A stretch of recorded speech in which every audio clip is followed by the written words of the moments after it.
Hi, it's Mike Holmes from Gamereactor UK here, and these are my top 5 games of 2016. In 5th place, I've gone for Hitman, which narrowly edged out inside for me. I thought Hitman was a huge success. I wasn't originally convinced by the shift to the episodic format, but it turns out I was wrong, and IO Interactive did a good job of keeping it really engaging throughout the year. Sapienza, the second episode to drop, was probably one of my favourite Hitman levels ever, and the quality of all of the missions that were released was consistently high. And in between those episodic drops, we saw new missions, new escalation contracts, and they did a really good job of keeping fans and players engaged throughout the year. And in the end, I thought the final product was greater than the sum of its parts, and I had a great time dipping in and out of it throughout the year. Next up, I have gone for Uncharted 4. I thought Naughty Dog wrapped up the story of Nathan Drake brilliantly. It was full of action and adventure.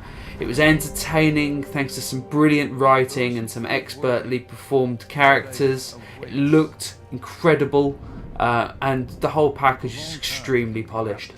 I wasn't a huge fan of the multiplayer, but I'm sure it was perfectly fine, and a lot of people have enjoyed it. But for me, the single player campaign was one of the highlights of the year. In 3rd place, my strategy pick of 2016 is XCOM 2. For me, it improved on everything from the original. Most importantly was the scenario itself, which I think fits the gameplay brilliantly, much better this time. There was lots of units, there was different mission types. It looked great, apart from perhaps a few optimization issues, and it was challenging and exciting and everything that I want from a strategy game. Tons of tactical options and a strategic layer on top to keep things moving along, and overall I had a great time playing it, and probably the best strategy, well, definitely my favourite strategy game of the year, and it was up against games like Stellaris and Darkest Dungeon and Civ 6 from the same studio. For me, it was the best of the bunch. In 2nd place, narrowly missing out on top spot, was Overwatch. The fact that Blizzard has never made a shooter before just kind of speaks to the qualities of the studio, that they can hit it out of the park first time.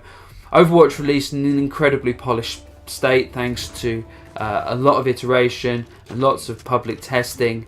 It looks great, it plays great, it's got a ton of really interesting characters, and the gameplay possibilities are almost endless. And with the ongoing support that it will get from Blizzard, it looks like it's going to have a long and fruitful future ahead of it.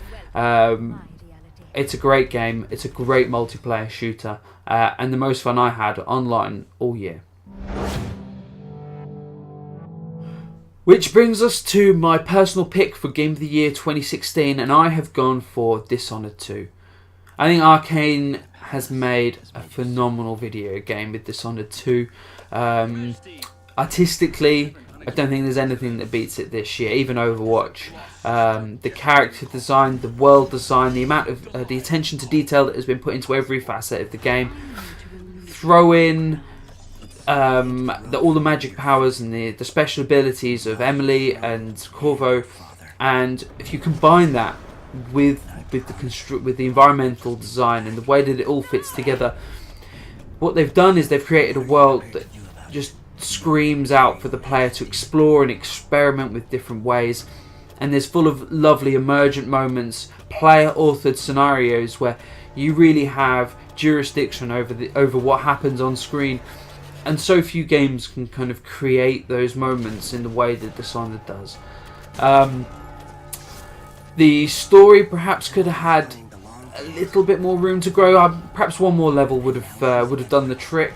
But what was there was brilliant. Some of the best levels in a video game that I've ever played. A couple of standout moments that stand next to any other kind of set piece or experience that I've had in 2016, and for me, it was the best 30 hours I spent playing a video game, and it's without a shadow of a doubt my favourite game of 2016.